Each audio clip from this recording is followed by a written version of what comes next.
Again, louder with feeling. Stop, Saladin. You have the voice of a muezzin, but do you understand the words you speak? I strive to shake. Striving is not enough. Knowledge is a sword, but understanding is the hand that wields it. See how these merchants squabble over a handful of dinars? While the Franks build fortresses on our very doorstep.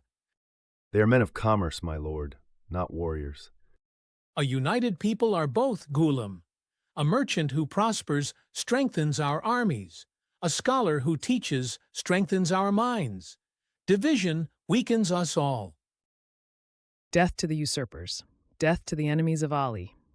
Peace be upon you. Peace? You offer peace while your Sunni brethren spill our blood in Egypt? The blood of Muslims is sacred, regardless of sect. I seek unity, not further division.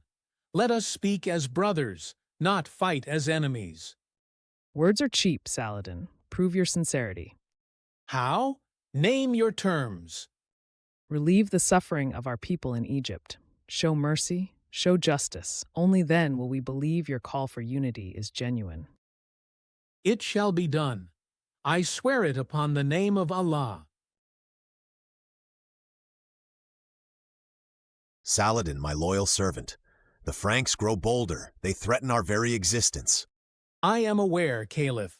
I have a plan to unite Egypt and Syria against them. Unite with the Zengids of Syria? They are Sunnis, our enemies. They are Muslims, Caliph, and we face a common foe. Only through unity can we hope to prevail. Unity, a dangerous word. Power is a fragile thing, Saladin, easily broken. I seek only to serve you and protect Egypt, Caliph. See that you do, for your ambition is as clear to me as the Nile itself. My loyalty is to you, Caliph, and to Egypt. Hold the line. Let them come.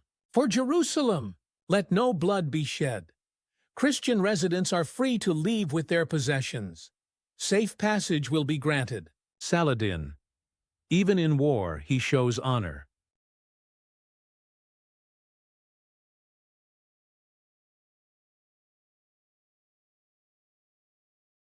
Quite a legacy, wouldn't you say?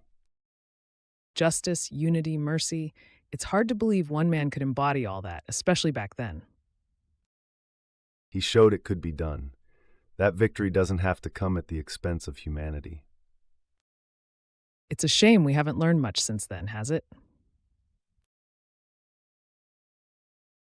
Saladin died in 1193, having given away most of his wealth to the poor. His tomb in Damascus stands as a testament to a leader who changed the course of history, not just through the sword, but through the heart.